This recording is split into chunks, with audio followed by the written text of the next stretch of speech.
ശരിയായോ ബ്രദറെ? ശരിയായി.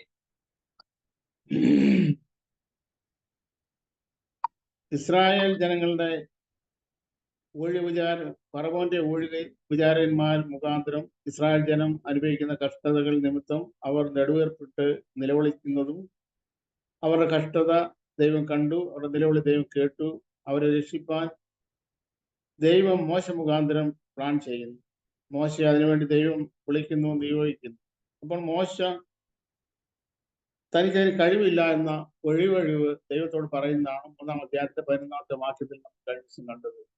മോശ പറയുന്നത്, എനിക്കുള്ള പ്രാപ്തിയില്ല, കഴിവില്ല ഫറവോന്റെ അടുക്കൽ പോകാനും ഇസ്രായേൽ ജനങ്ങളെ വിടുവിക്കാനും എനിക്ക് പ്രാപ്തിയില്ല എന്ന് ദൈവത്തോട് മോശ പറയുന്നു.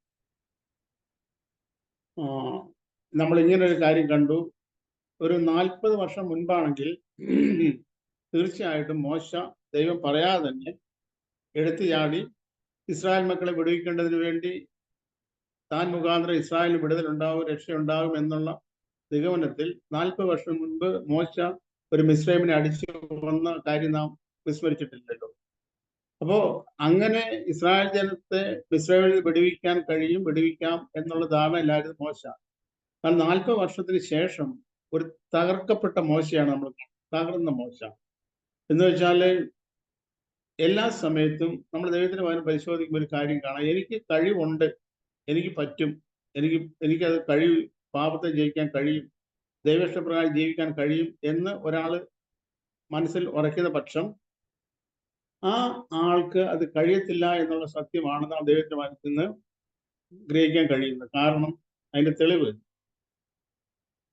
നമ്മുടെ കർത്താവ് യേശുക്രിസ്തു ഭൂമിയിലായിരുന്നപ്പോൾ വിശേഷിച്ച് ക്രൂശീകരണത്തോടടുത്ത സമയത്ത് കർത്താവ് പറഞ്ഞു, നിങ്ങളെല്ലാവരും എന്നെ വിട്ട് ഓടിപ്പോകും എന്ന് പറയുന്ന സമയത്ത് പത്രോസ് പറയുന്നു, ആരെല്ലാം നിന്നെ വിട്ട് പോയാലും ഞാൻ നിന്നെ വിട്ട് പോകത്തില്ല, നിന്നോടൊപ്പം മരിക്കാൻ ഞാൻ തയ്യാറാണെന്ന് പത്രോസ് യേശുവിനോട് പറഞ്ഞു. നീ എവിടെ പോയാലും ഞാൻ നിന്നെ അനുഗമിക്കുമെന്ന് പറഞ്ഞു. അപ്പോൾ യേശു പത്രോസിനോട് പറഞ്ഞത്, പത്രോസ്, നിനക്ക് ഇപ്പോൾ എന്നെ അനുഗമിക്കാൻ കഴിയുന്നതല്ല. അപ്പോ പത്രോസിന്റെ അന്നേരത്തെ തീരുമാനം, യേശു എവിടെ പോയാൽ ഞാൻ യേശുവിനെ ഫോളോ ചെയ്യും, ഞാൻ യേശുവിനെ പിൻപറ്റും, ഞാൻ യേശുവിനെ അനുസരിച്ച് നടക്കും എന്നായിരുന്നു.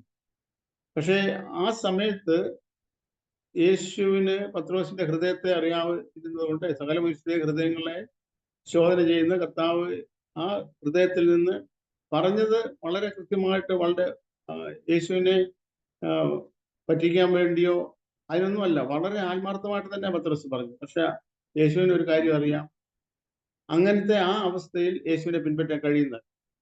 എന്നാൽ ക്രൂശീകരണത്തിന് ശേഷം യേശു സുഹൃത്തെഴുന്നേറ്റു. ആ മീൻപിടുത്തത്തിന്റെ സമയം യേശു പറയുന്ന കാര്യമുണ്ട്, നീ എന്നെ അനുഗമിക്കുക. അപ്പൊ ഈ കുറഞ്ഞ ദിവസങ്ങൾ കൊണ്ട് പത്രോസിന്റെ ജീവിതത്തിൽ വന്ന മാറ്റം യേശുവിന് മനസ്സിലായി. എനിക്ക് യേശുവിനെ പിൻപറ്റാൻ കഴിയും എന്ന് ഒരാൾ പറയുവാണെങ്കിൽ അതിന്റെ അർത്ഥം ആ മനുഷ്യന് വേണ്ട പോലെ പിൻപറ്റാൻ കഴിവില്ല എന്നുള്ളത് തന്നെയാണ് അതിന്റെ അർത്ഥം. ഇവിടെ മോശ പറയുന്നു, എനിക്ക് കഴിയത്തില്ല എന്ന് പറഞ്ഞാൽ ഇപ്പോൾ ഒരു തകർക്കപ്പെട്ട മോശയാണ് നമ്മൾ കാണും. നമുക്ക് ആർക്കും ദൈവത്തിന്റെ ഇഷ്ടം ചെയ്യാൻ പ്രാപ്തിയുള്ളവരല്ല. എന്നാൽ ദൈവം നമ്മളെ പ്രാപ്തരാക്കിയാൽ നമുക്കൊരു പ്രാപ്തി ദൈവം തരുന്നതുകൊണ്ട് അപ്പോസ്തലൻ പൗലോസ് പറയുന്ന എന്നാൽ ഇതിനൊക്കെ ആർ പ്രാപ്തം? ഞങ്ങളുടെ പ്രാപ്തി ദൈവത്തിന്റെ ദാനമാണ്. അപ്പൊ ദൈവം ദാനമായിട്ട് ഒരു പ്രാപ്തി ഒരു മനുഷ്യന് കൊടുക്കുകയാണെങ്കിൽ അവനെ പ്രാപ്തനാകും. എന്ത് ഉദ്ദേശത്തിന് വേണ്ടി ദൈവം വിളിച്ചോ വേർതിരിച്ചോ ആ ഉദ്ദേശം അതിൽ കൂടെ നിവർത്തിക്കാൻ ദൈവത്തിന് കഴിയും. അപ്പൊ ഇവിടെ 12-ാം വാക്യത്തിലെ 3:12 മോശ പറയുന്നത്, എനിക്കാണുള്ള കഴിവില്ല. എന്നാൽ അടുത്ത വാക്യം ഞാൻ വായിക്കുന്നത് 13-ാമത്തെ വാക്യം. മോശ ദൈവത്തോട്, ഞാൻ ഇസ്രായേൽ മക്കളുടെ അടുക്കൽ ചെന്ന് നിങ്ങളുടെ പിതാക്കന്മാരുടെ ദൈവം എന്നെ നിങ്ങളുടെ അടുക്കൽ അയച്ചിരിക്കുന്നു എന്ന് പറയുമ്പോൾ അവരുടെ നാമം എന്തെന്ന് അവർ എന്നോട് ചോദിച്ചാൽ ഞാൻ അവരോട് എന്ത് പറയണമെന്ന് ചോദിച്ചു. അതിന് ദൈവം മോശയോട്, ഞാനാകുന്നു എന്നുള്ളവൻ എന്നെ നിങ്ങളുടെ അടുക്കൽ അയച്ചിരിക്കുന്നു എന്നിങ്ങനെ നീ ഇസ്രായേൽ മക്കളോട് പറയണം എന്ന് കൽപ്പിച്ചു. അപ്പോ ദൈവം ഇവിടെ ദൈവത്തിന്റെ പേര് പറയുന്നു. നമുക്കറിയാം, ഒരു പേര് പറയണമെങ്കിൽ ഒരാളുടെ പേര് ഉദ്ദേശം ആ മനുഷ്യനെ മറ്റുള്ളവരിൽ നിന്ന് വേർതിരിച്ച് മനസ്സിലാക്കുന്നതിന് വേണ്ടി. ഇപ്പൊ എൻ്റെ പേര് ബാബു എന്നാണ്. അപ്പോ ബാബു എന്നുള്ള പേര് എനിക്ക് ഇട്ടതിന്റെ കാരണം എൻ്റെ മാതാപിതാക്കൾക്ക് മറ്റു മക്കളുണ്ടായിരുന്നു. ആ മറ്റു മക്കളിൽ നിന്ന് ഞാൻ ഓരോരുത്തരെ തിരിച്ചറിയണമെങ്കിൽ ഓരോ പേര് അവർക്ക് വേണം, എന്നാലേ അത് അറിയാൻ പറ്റുള്ളൂ. അല്ലെങ്കിൽ മോനെന്നോ മോളെന്നോ ഉള്ള പൊതുവായ സംബോധന ചെയ്യാൻ പറ്റുള്ളൂ. അപ്പൊ ദൈവം ഇവിടെ ദൈവത്തിന്റെ എൻ്റെ പേര് ഇതാണെന്ന് ഇവിടെ പറയുന്നില്ല. പക്ഷെ ഒരു കാര്യം പറയുന്നുണ്ട്, ഞാൻ ആകുന്നവൻ ഞാനാകുന്നു. ഞാൻ എന്ന് ആർക്കെങ്കിലും പറയണമെങ്കിൽ ആ ഞാൻ എന്ന് പറയുന്ന വ്യക്തി സ്വയമായി നിലനിൽക്കാൻ കഴിയുന്നവനായിരിക്കും. അങ്ങനെ മറ്റ് യാതൊരു സപ്പോർട്ടും ഇല്ലാതെ സ്വയമായി നിലനിൽക്കാൻ കഴിയുന്നവർ മാത്രമേ ഞാൻ എന്നുള്ള ആ വാക്ക് ഉപയോഗിക്കാൻ നമ്മൾ ധാർമ്മികമായിട്ട് അതിനുള്ള അവകാശമുണ്ട്. അപ്പൊ ദൈവം പറയുന്നു, ഞാനാകുന്നവൻ ഞാനാകുന്നു എന്നുള്ളവൻ നിന്നെ അവരുടെ അടുക്കൽ അയച്ചു എന്ന് പറയണം. അപ്പൊ ദൈവം തന്നെ തന്നെ പരിചയപ്പെടുത്തുന്നത് ഒരു പേരിൽ കൂടെയല്ല. ദൈവത്തിന്റെ പേരിന്റെ ആവശ്യമുണ്ട്. ഒരു പേര് വേണ്ടതിന്റെ ആവശ്യം ഞാൻ പറഞ്ഞു, ഒന്നിൽ നിന്ന് മറ്റൊന്നിനെ വേർതിരിച്ച് കാണിക്കുന്നതിനാണ് പേരിന്റെ ആവശ്യം. അപ്പൊ ദൈവത്തിന് അങ്ങനത്തെ പേരിന്റെ ആവശ്യമില്ലാത്തതുകൊണ്ട് ദൈവം പറയുന്നു, ഞാനാകുന്നവൻ ഞാനാകും. നമ്മൾ ഈ ഒരു സത്യം കർത്താവ് യേശു ക്രിസ്തുവിനെ അറസ്റ്റ് ചെയ്യാൻ വേണ്ടി മഹാപുരോഹിതന്മാരയച്ച സൈന്യം വരുന്നു. യേശു ക്രിസ്തു ഗസവനെ പ്രാർത്ഥിക്കുന്നു. പ്രാർത്ഥനയ്ക്ക് ശേഷം തീവെട്ടികളുമൊക്കെ ആയിട്ട് പട്ടാളക്കാർ യേശുവിനെ അറസ്റ്റ് ചെയ്യാൻ വേണ്ടി വരുന്നു. ആ വരുന്ന സമയത്ത് യേശു ചോദിക്കുന്നു, നിങ്ങൾ ആരെ തിരയുന്നു? അപ്പൊ അവരുടെ മറുപടി, നസ്രയനായ യേശു. അപ്പൊ യേശു അവരോട് പറഞ്ഞ മറുപടി,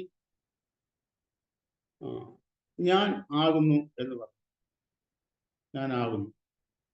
യേശു ഞാൻ ആകുന്നു എന്ന് അവരോട് പറഞ്ഞപ്പം സംഭവിച്ച കാര്യം, ഈ അറസ്റ്റ് ചെയ്യാൻ വന്നവര് നിലത്ത് മറിഞ്ഞ് വീഴുന്നതായിട്ട് നമ്മൾ കാണും. അപ്പോ ഇതേ വാക്കാണ് യേശുവോട് പറഞ്ഞത്, ഞാൻ ആകുന്നവൻ ഞാൻ ആകുന്നു എന്നിവിടെ പറഞ്ഞിരിക്കുന്നതിന്റെ ഒരു ഭാഗം ഞാൻ ആകുന്നു. ഞാൻ ആകുന്നു എന്ന് പറഞ്ഞാൽ ഞാൻ ആകുന്നവൻ ഞാൻ ആകുന്നു എന്ന് ഇവിടെ ആരാണോ പറഞ്ഞത് അവൻ തന്നെയാണ് ഞാൻ ആകുന്നു എന്ന് ആ ഗെത്സമനയില് യേശുവിനെ അറസ്റ്റ് ചെയ്യാൻ വന്നവരോട് യേശു പറഞ്ഞു, ഞാനാകുന്നു. അപ്പൊ ഞാനാകുന്നവൻ ഞാനാകുന്നു ഞാനാകുന്നു എന്നുള്ളവൻ എന്നെ നിങ്ങളുടെ അടുക്കൽ അയച്ചിരിക്കുന്നു എന്നിങ്ങനെ ഈ ഇസ്രായേൽ മക്കളോട് പറയണം എന്ന് കൽപ്പിച്ചു. ദൈവം, അടുത്ത വാക്യം, ഞാൻ 15-ാമത്തെ വാക്യം, ദൈവം പിന്നെയും മോശയോട് അരുളിച്ചത് എന്തെന്നാൽ, നീ ഇസ്രായേൽ മക്കളോട് ഇപ്രകാരം പറയണം, അബ്രഹാമിന്റെ ദൈവവും ഇസാക്കിന്റെ ദൈവവും യാക്കോബിന്റെ ദൈവവുമായി നിങ്ങളുടെ പിതാക്കന്മാരുടെ ദൈവമായ യഹോവ എന്നെ നിങ്ങളുടെ അടുക്കൽ അയച്ചിരിക്കുന്നു. ഇത് എന്നേക്കും എൻ്റെ നാമവും തലമുറയായി എൻ്റെ ജ്ഞാപകവും ആകുന്നു. നീ ചെന്ന് ഇസ്രായേൽ മൂപ്പന്മാരെ കൂട്ടി അവരോട്, അബ്രഹാമിന്റെയും ഇസാക്കിന്റെയും യാക്കോബിന്റെയും ദൈവമായി നിങ്ങളുടെ പിതാക്കന്മാരുടെ ദൈവമായ യഹോവ എനിക്ക് പ്രത്യക്ഷനായി കൽപ്പിച്ചത് ഞാൻ നിങ്ങളെയും മിസ്രയീമിൽ അവർ നിങ്ങളോട് ചെയ്യുന്നതിനെയും സന്ദർശിക്കുന്നു. മിസ്രയീമിലെ കഷ്ടതയിൽ നിന്ന് കനാന്യർ, ഹിത്യർ, അമോന്യർ, ഫെരിസ്യർ, ഹിവ്യർ, യെബൂസ്യർ എന്നിവരുടെ ദേശത്തേക്ക്, പാലും തേനും ഒഴുകുന്ന ദേശത്തേക്ക് നിങ്ങളെ കൊണ്ടുപോകുവാൻ ഞാൻ നിശ്ചയിച്ചിരിക്കുന്നു എന്ന് പറയുക. അപ്പോ ഈ ഇസ്രായേൽ ജനങ്ങളെ ദൈവം വിടുവിക്കുന്നത് എന്തിനാണ് എന്ന് മോശയോട് പറയുന്നു. ദൈവം ഇസ്രായേൽ ജനങ്ങളെ വിടുവിക്കുന്നത് എന്തിനാണ്? ആ വിടുവിക്കുന്നതിന്റെ ഉദ്ദേശം, അത് പിതാക്കന്മാരോട് ഒരു വാഗ്ദത്തം ദൈവം ചെയ്തിട്ടുണ്ടായിരുന്നു. ആ പിതാക്കന്മാരോട് ചെയ്ത വാഗ്ദത്തം ദൈവം അബ്രഹാമിനോട് ഒരു വാഗ്ദത്തം ചെയ്തിരുന്നു. അതേ വാഗ്ദത്തം ഇസാക്കിനോട് ചെയ്തു, അതേ വാഗ്ദത്തം യാക്കോബിനോട് ചെയ്തു. ദൈവം അബ്രഹാമിനോട് ചെയ്ത വാഗ്ദത്തം, ഞാൻ ഈ ദേശം നിനക്കും നിന്റെ സന്തതിക്കും ശാശ്വത അവകാശമായി തരുമെന്നുണ്ട്. ആ സന്തതി ഇസാക്കല്ല എന്ന് നമുക്ക് ഗ്രഹിക്കത്തക്കവണ്ണം ഇസാക്കിനോടും ഇത് പറയുന്നുണ്ട്, നിന്റെ സന്തതിക്ക് ഈ ദേശം തരും. എന്നാൽ അത് യാക്കോബല്ല എന്ന് നാം ഗ്രഹിക്കുന്നതിന് വേണ്ടി യാക്കോബിനോടും പറയുന്നുണ്ട്, നിന്റെ സന്തതിക്ക് ഈ ദേശം അവകാശമായി തരും. അപ്പൊ അബ്രഹാമിനോടും ഇസാക്കിനോടും യാക്കോബിനോടും ദൈവം പറയുന്നത്, ഉൽപ്പത്തി പുസ്തകത്തിലാണ് നമ്മൾ കാണുന്നത്. ഉൽപ്പത്തി പുസ്തകത്തിൽ 3 ഭാഗത്തായിട്ട് നമ്മൾ കാണുന്നുണ്ട്.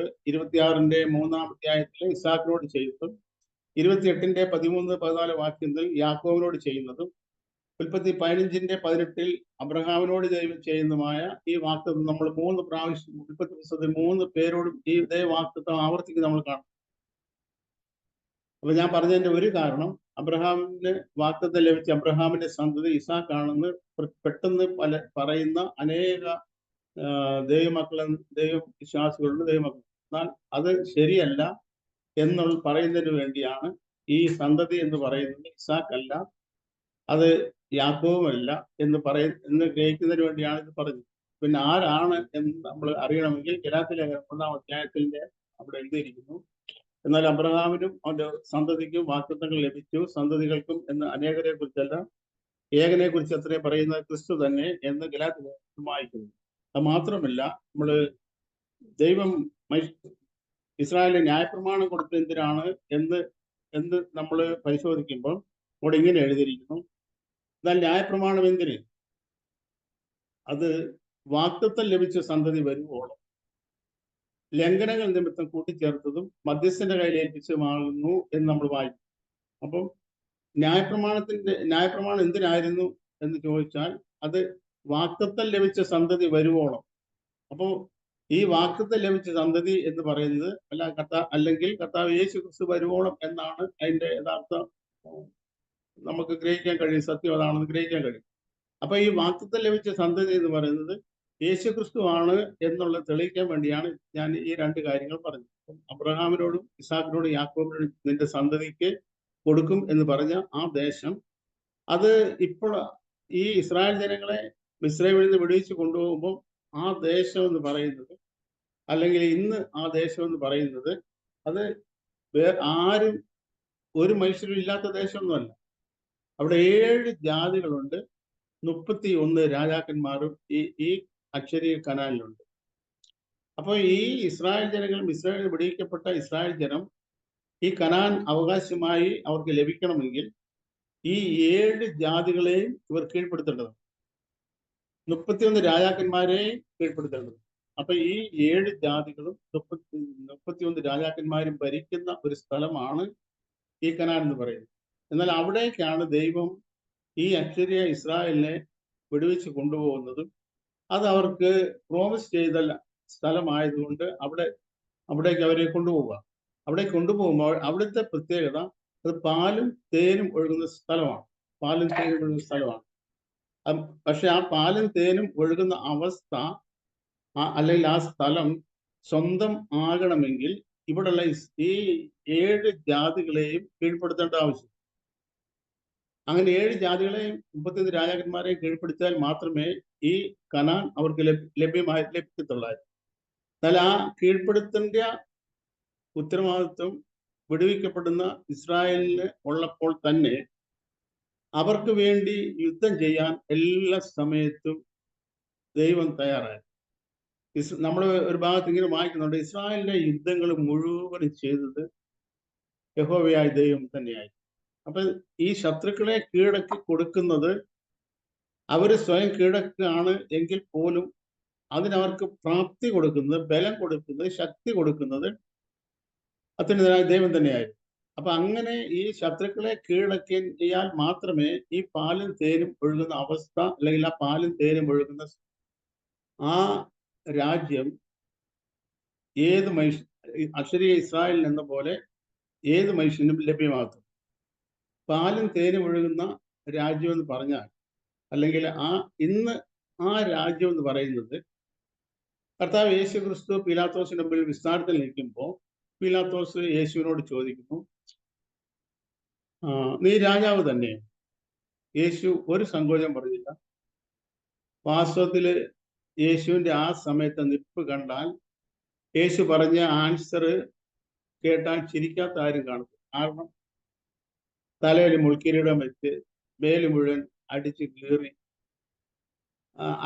ഒരു അർദ്ധപ്രാണനായി വളരെ നഗ്നത മറക്കാൻ മാത്രം കഷ്ടിച്ചുള്ള തുണി കൊടുത്ത് ഇങ്ങനെ പരിഹസിക്കപ്പെട്ട് നിന്ദിക്കപ്പെട്ട് മുഖത്തോടെല്ലാം തുപ്പലും കാർക്കിച്ച് തുപ്പി തുപ്പലും ഒക്കെ ഒലിച്ചു നിൽക്കുന്ന ഒരുത്തൻ.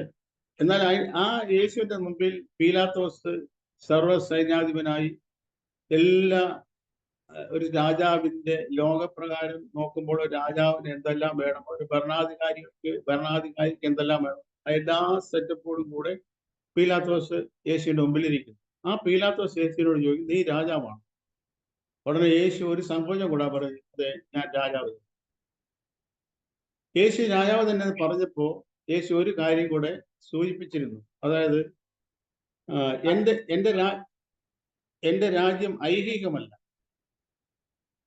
യേശു ക്രിസ്തുവിന്റെ രാജ്യം ഐഹികമായി തന്നെ ഒരു രാജ്യം വരുന്നുണ്ട് എന്നുള്ള സത്യം ആയിരിക്കെ തന്നെ ഇന്ന് ഈ ഭൂമിയിൽ നാം ആയിരിക്കുമ്പോൾ ഒരു ഐഹികമായ ഒരു രാജ്യമല്ല യേശുവിന്റെ രാജ്യം എന്ന് പറയുന്നത്.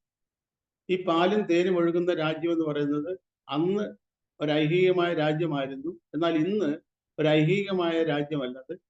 ആ പാലും തേനും ഒഴുകുന്ന അവസ്ഥ എന്ന് പറയുന്നത്, രാജ്യം എന്ന് പറയുന്നത് എന്താണ്? ആ രാജ്യം ഈ മിസ്രയേലിൽ നിന്ന് വിടുവിക്കപ്പെട്ട ഇസ്രായേലിനോട് ദൈവം ഒരു പ്രമാണം കൊടുത്തിരുന്നു.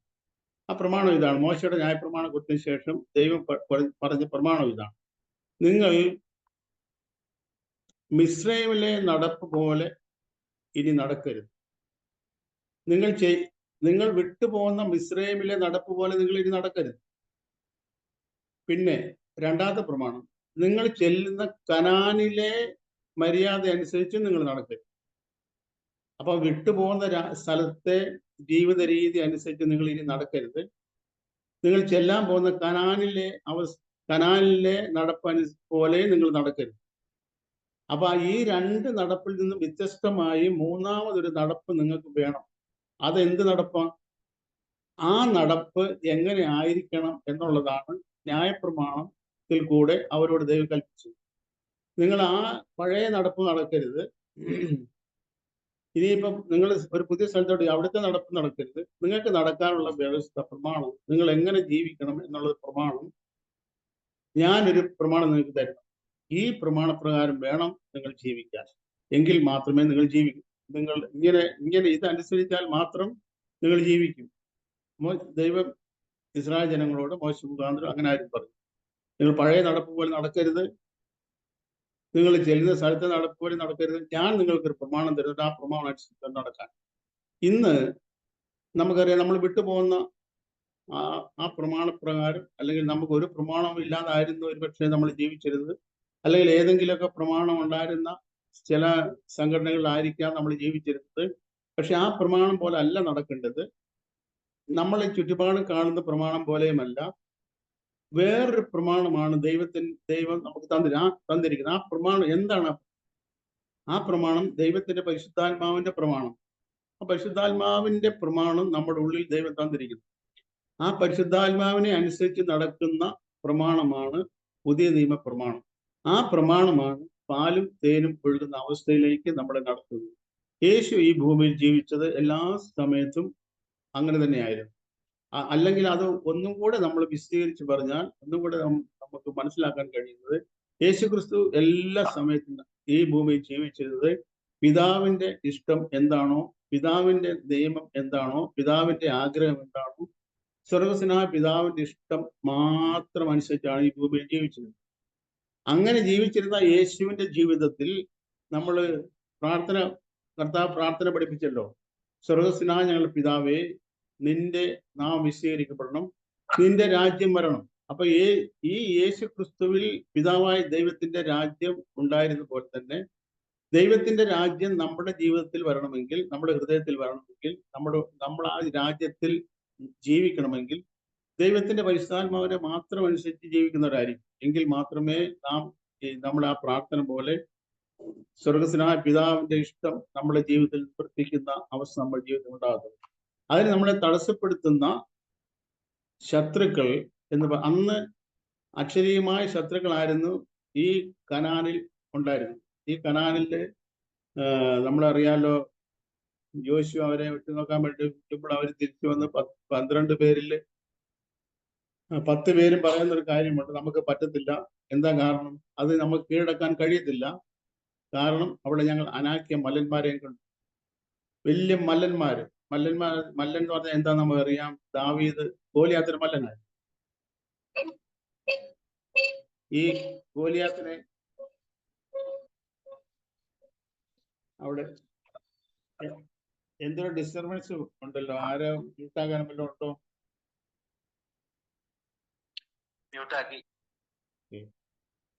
അപ്പോ ഈ ദാവീദ് ഗോലിയാത്തിനെ കീഴടക്കി. ഗോലിയാത്ത് ഒരു മല്ലനായിരുന്നു. ഗോലിയാത്തിനെ ദാവീദ് കീഴടക്കിയത് ഒരു കല്ല് കൊണ്ട് എറിഞ്ഞാണ്. അല്ല, കവണയിൽ കല്ല് വെച്ചിട്ട് ഗോലിയാത്തിനെ നെറ്റിക്ക് തന്നെ കൊണ്ടു. ഗോലിയാത്ത് മറിഞ്ഞു വീണു. ഗോലിയാത്തിന്റെ വാള് തന്നെ എടുത്ത് ഗോലിയാത്തിനെ കൊന്നു എന്നൊക്കെയാണ് നമ്മൾ ആ ചരിത്രം വായിക്കുന്നത്. പക്ഷെ ഈ ഗോലിയാത്തിനെ കൊല്ലാൻ സമയത്ത് ഈ ദാവീദ് തോട്ടിൽ നിന്ന് മിനുസമുള്ള ഒരു കല്ലല്ല എടുത്ത് 5 കല്ലുണ്ടായി. 5 കല്ല് എടുത്തതിന്റെ കാരണം ദാവീദിന് ഒരു കാര്യം അറിയാം. ഈ ഗോലിയാത്തിന്റെ 3 സഹോദരന്മാര് വേറെ ഉണ്ട്. റാഫ എന്ന് പറയുന്ന ഗോലിയാത്തിന്റെ അപ്പനുണ്ട്. അപ്പൊ റാഫ എന്ന് പറയുന്ന ഈ ഈ മല്ലന്മാരുടെ, അല്ലെങ്കിൽ ഈ റാഫയ്ക്ക് 4 മക്കൾ ആകെ ഉണ്ട്. റാഫയ്ക്ക് 4 മക്കളുമുണ്ട്. ഗോലിയാത്ത് എന്ന് പറയുന്നത് ഈ 5 പേരിൽ ഒരുത്തൻ മാത്രമാണ്. പിന്നെ 4 പേര് പിന്നെ ബാക്കിയുണ്ട്. അത് ദാവീദിന് നല്ലപോലെ അറിയാം. ഒരു ഗോലിയാത്തിനെ കൊന്നതുകൊണ്ട് എല്ലാ മല്ലന്മാരും അവസാനിക്കുന്നില്ല. ഇനിയുണ്ട് 4 പേര്. ഒരുത്തനെ കൊന്നാൽ പോലും 4 പേര് ബാക്കിയുണ്ട്.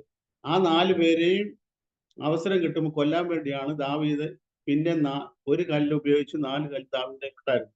എന്നാൽ നമ്മൾ മുന്നോട്ടുള്ള ചരിത്രം വായിക്കുമ്പോൾ നമുക്ക് മനസ്സിലാകുന്നത് ദാവീദ് കല്ലുകൊണ്ടല്ല, വാളുകൊണ്ടാണ് രാഫയുടെ 3 മക്കളെയും പിന്നെ വെട്ടിക്കൊന്നതെന്നൊക്കെ നമ്മൾ ചരിത്ര പുസ്തകത്തിൽ, നമ്മൾ ദൈവവചനത്തിൽ നമ്മൾ പഠിക്കുന്നുണ്ട്. ഞാൻ പറഞ്ഞതിന്റെ താല്പര്യം, ഇങ്ങനെയുള്ള ഈ മല്ലന്മാര് ഇസ്രായേലില് കനാലിൽ പ്രവേശിക്കാതെ വണ്ണം അവരെ തടയുന്ന മല്ലന്മാരെയും ഞങ്ങൾ കണ്ടു എന്ന് ഈ 12 പേരിൽ 10 പേരും വന്നിട്ട് അവരുടെ റിപ്പോർട്ട് സമർപ്പിച്ചായിരുന്നു. അപ്പൊ അത് കേട്ട് ജനങ്ങളുടെ ഹൃദയമെല്ലാം വല്ലാതെ പ്രയാസപ്പെട്ടു. അങ്ങനെയാണ് നമ്മൾ ഇവിടെ എങ്ങനെ അവകാശമാക്കും? അപ്പോ നമുക്ക്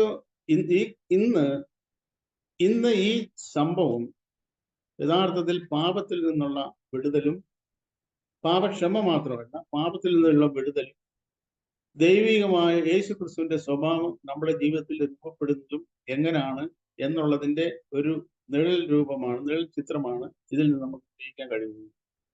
മിസ്രൈമിൽ നിന്ന് ഇസ്രായേൽ ജനം വിടുവിച്ചു എന്നുള്ളത് പാപത്തിൽ നിന്ന് യേശു ക്രിസ്തു മുഖാന്തരം ദൈവം നമുക്ക് തന്ന രക്ഷയാണ്. പക്ഷെ അത് ദൈവം നമ്മളെ രക്ഷിച്ചത് വെറുതെ പാപത്തിൽ നിന്ന് രക്ഷിച്ചു എന്നുള്ളത് മാത്രമല്ല. ദൈവത്തിന്റെ നിത്യമായ ഒരു ഉദ്ദേശം, ഈ പാപത്തിൽ നിന്ന് രക്ഷിക്കപ്പെട്ടു, വിടുവിക്കപ്പെട്ടു, പാപത്തിൽ നിന്ന് ദൈവം നമ്മളെ രക്ഷിച്ചത് യേശു ക്രിസ്തുവിന്റെ സ്വരൂപത്തോട്, യേശു ക്രിസ്തുവിന്റെ സ്വഭാവമുള്ളവരായി നാം തീരണം എന്നുള്ളത്. അങ്ങനെ ആ സ്വഭാവം നമുക്ക് പ്രാപിക്കാൻ കഴിയാതെ വണ്ണം ഉള്ള ശത്രുക്കൾ ഇന്ന് നമ്മുടെ ഉള്ളിൽ തന്നെ, ഈ ശത്രുക്കളെ നമുക്ക് യഥാർത്ഥത്തിൽ ദൈവത്തിന്റെ പരിശുദ്ധാത്മാവിനാൽ വീണ്ടും ജനിച്ച ഓരോ മനുഷ്യന്റെയും ഉള്ളിൽ ഈ ഒരു ശത്രുത്വം, അല്ലെങ്കിൽ ഈ ഒരു മൽപ്പിടുത്തം, ഈ ഒരു എന്താ പറയുന്നത്, വടംവലി നമ്മുടെ ജീവിതത്തിൽ, നമ്മുടെ ഉള്ളിൽ നമുക്ക് കാണാൻ കഴിയും. നമ്മൾ ദൈവികമായ ഒരു കാര്യം, ദൈവപ്രമാണം അനുസരിക്കാൻ വേണ്ടി നമ്മളെ തന്നെ വിധേയപ്പെടുത്തുന്നു. അപ്പോൾ തന്നെ അതിനെതിരായിട്ടുള്ള ഒരു ശക്തി നമ്മുടെ ഉള്ളിൽ പൊങ്ങി വരും നമുക്ക് കാണാൻ കഴിയും. അതാണല്ലോ റോമാലേഖനത്തിലെ 7-ാം അധ്യായത്തിൽ അപ്പോസ്തലനായ പൗലോസിന്റെ ഒരു വിലാപമാണ്. എനിക്ക് നന്മ ചെയ്യാൻ ആഗ്രഹമുണ്ട്, എങ്കിലും ഞാൻ ഇച്ഛിക്കാത്ത തിന്മ ചെയ്യും. എനിക്ക് എൻ്റെ ബുദ്ധിയുടെ പ്രമാണത്തോട് പോരാടുന്ന വേറൊരു പ്രമാണം ഞാൻ എൻ്റെ അവയവങ്ങളിൽ കാണുന്നു. അത് എന്നിലുള്ള പാപപ്രമാണത്തിന് എന്നെ ബദ്ധനാക്കി കളയും. അയ്യോ, ഞാൻ അരിഷ്ട മനുഷ്യൻ എന്നുള്ളൊരു വിലാപം നമുക്ക് കാണാൻ കഴിയും. അപ്പൊ ഇങ്ങനെ നമുക്ക് നന്മ ചെയ്യാൻ ആഗ്രഹമുണ്ട്, അല്ലെങ്കിൽ ദൈവത്തിന്റെ ഇഷ്ടം മാത്രം ചെയ്ത് ഈ ഭൂമിയിൽ ജീവിക്കണമെന്ന് ആഗ്രഹമുണ്ട്. അപ്പോൾ തന്നെ നമ്മുടെ ഉള്ളിൽ അതിന് എതിരായിട്ട് ഉയർന്നു വരുന്ന ഒരു ഉയർച്ച യഥാർത്ഥത്തിൽ വീണ്ടും ജനിച്ച ഓരോ വ്യക്തികൾക്കും കാണാൻ കഴിയും. ആ ഉയർച്ചയാണ് കനാനിലുള്ള 7 ജാതികൾ ഉദ്ദേശിക്കുന്നത്. അപ്പൊ ഈ ജാതികളെ കീഴടക്കിയാൽ മാത്രമേ ഈ ഈ ജാതികളാണ് കനാൻ നമ്മൾക്ക് അവകാശമായി തരാതെ വണ്ണം നമ്മളെ തടയുന്നത്. അപ്പൊ ഈ ജാതികളെ നാം കീഴടക്കിയാൽ മാത്രമേ ഈ പാലും തേനും ഒഴുകുന്ന കനാൻ നമുക്ക് അവകാശമായി ലഭിക്കത്തുള്ളൂ. അങ്ങനെ ആ ജാതികളെ കീഴടക്കാൻ അവർക്ക് ഇസ്രായേലിന് കഴിയത്തില്ല. എന്നാൽ ഇസ്രായേലിനെ അതിനെ പ്രാപ്തമാക്കുന്നത് ദൈവം പറഞ്ഞിട്ടുണ്ട്, ഞാൻ അവരെ കീഴടക്കും. നിങ്ങൾ ആർക്കു വേണ്ടി? ഇസ്രായേലിന് വേണ്ടി. ഇസ്രായേൽ എല്ലാ യുദ്ധങ്ങളും നടത്തുന്നത് ദൈവമാണ്. അപ്പൊ ആ ദൈവം തന്നെ അവർക്ക് വേണ്ടി യുദ്ധങ്ങളെ നടത്തിയിട്ട് ഈ അവരുടെ ശത്രുക്കളെ അവർക്ക് കീഴടക്കി കൊടുക്കും. ഇന്നും ദൈവത്തിന്റെ പരിശുദ്ധാത്മാവിനെ നാം അനുസരിക്കുവാണെങ്കിൽ ദൈവത്തിന്റെ പരിശുദ്ധാത്മാവിനാൽ നമുക്ക് ശരീരത്തിന്റെ പ്രവൃത്തികളെ മരിപ്പിക്കാൻ കഴിയും. ജഡത്തിന്റെ പ്രവൃത്തികളെ മരിപ്പിക്കാൻ നമുക്ക് കഴിയും. നമ്മൾ ഇങ്ങനെ വായിക്കുന്നുണ്ട്, ഇങ്ങനെ കാണുന്നുണ്ട്. ആത്മാവിനാൽ ജഡത്തെ അനുസരിച്ച് നടന്നാൽ മരിക്കുന്ന നിശ്ചയം. ആത്മാവിനാൽ ശരീരത്തിന്റെ പ്രവൃത്തികളെ മരിപ്പിക്കുന്നുവെങ്കിൽ ജീവിക്കും. അപ്പൊ ആത്മാവിനാൽ ശരീരത്തിന്റെ പ്രവൃത്തികളെ പൗലോസ് പറഞ്ഞ എൻ്റെ അവയവങ്ങളിൽ ഞാൻ വേറൊരു പ്രമാണം കാണുന്നുണ്ട്. ആ പ്രമാണം എന്നിലുള്ള പാപപ്രമാണത്തിന് എന്നെ ബദ്ധനാക്കി കളയുന്നു. ആ പാപപ്രമാണത്തിന് എന്നെ ബദ്ധനാക്കി കളയുന്ന എൻ്റെ ഈ ശരീരം ദൈവഹിതപ്രകാരമുള്ള ജീവിതത്തിന് വേണ്ടി സമർപ്പിക്കപ്പെടണമെങ്കിൽ ആത്മാവിനാൽ ശരീരത്തിന്റെ പ്രവൃത്തികളെ മരിപ്പിക്കുന്നെങ്കിൽ ജീവിക്കും. അപ്പോ ഈ ശരീരത്തിന്റെ ഈ പ്രവൃത്തികളെ ഇല്ലായ്മ ചെയ്യാൻ ദൈവത്തിന്റെ പരിശുദ്ധാത്മാവിന് കഴിയും എന്നുള്ളതാണ് റോമാലേഖനം 7-ാം അധ്യായത്തിൽ നാം മനസ്സിലാക്കുന്നത്. അപ്പൊ ദൈവത്തിന്റെ പരിശുദ്ധാത്മാവിനാൽ നിയന്ത്രിക്കപ്പെട്ട് നടത്തപ്പെടുന്ന ഒരു ജീവിതത്തിന് മാത്രമേ പാലും തേനും ഒഴുകുന്ന, അല്ലെങ്കിൽ യേശുക്രിസ്തു ഈ ഭൂമിയിലായിരുന്നപ്പോൾ പോലും ജീവിച്ച യാതൊരു അല്ലലുമില്ലാതെ, യാതൊരു പരാതികളുമില്ലാതെ, ഒരു പ്രശ്നങ്ങളുമില്ലാതെ യേശുക്രിസ്തു നമ്മളെ ഓരോരുത്തരും അഭിമുഖീകരിക്കുന്നതിനേക്കാൾ എത്രയോ അധികം എല്ലാ വിധത്തിലുള്ള പ്രശ്നങ്ങൾ യേശുക്രിസ്തു അഭിമുഖീകരിച്ചിട്ടുണ്ട്.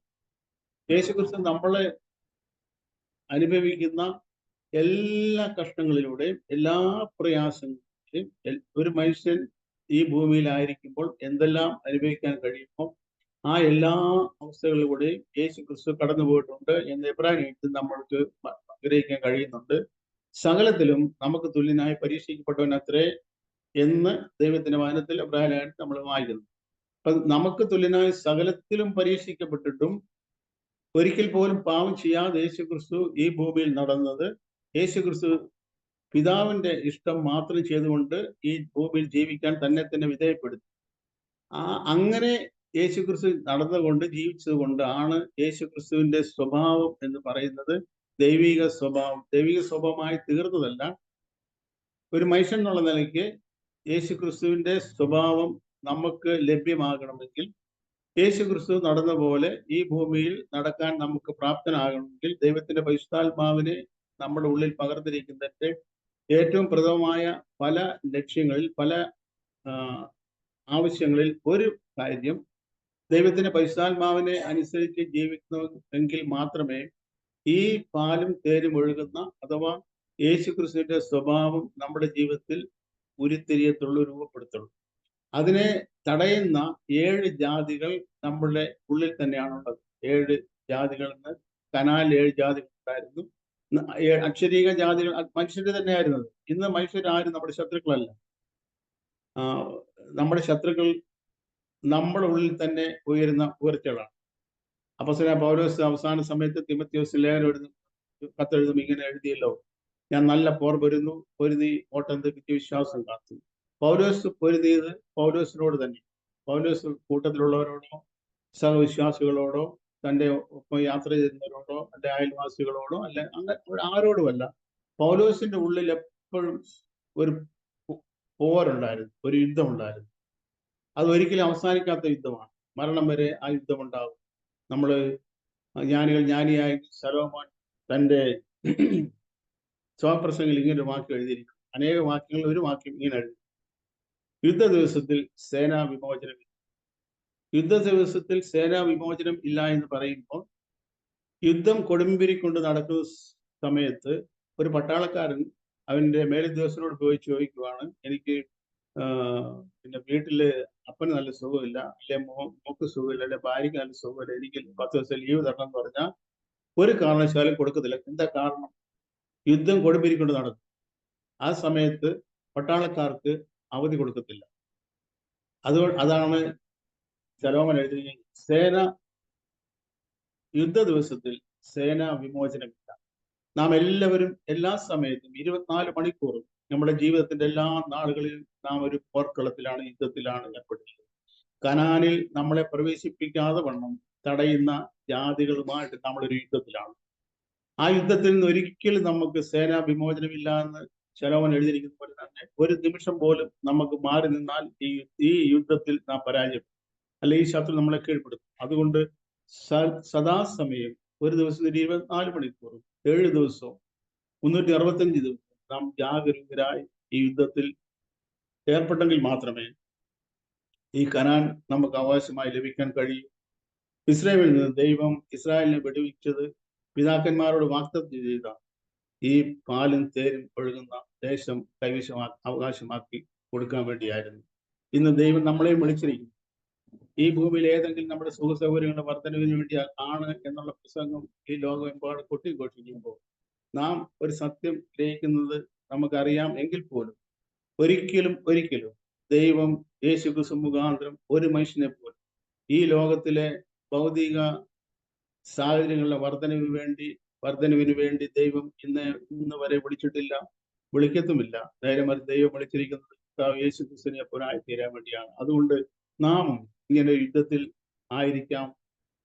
ആ കനാൻ നമുക്ക് അവകാശമായി തരും, ലഭിക്കാൻ ദൈവം നമ്മളെ സഹായിക്കട്ടെ. ഇതിന്റെ ബാക്കി കാര്യങ്ങൾ, ബാക്കി ക്ലാസ്സുകൾ നമുക്ക് അടുത്ത ക്ലാസ് ദൈവം നമുക്ക് ചിന്തിക്കാം. ദൈവം നമ്മളെ സമൃദ്ധി അനുഗ്രഹിക്കുമാറാകട്ടെ.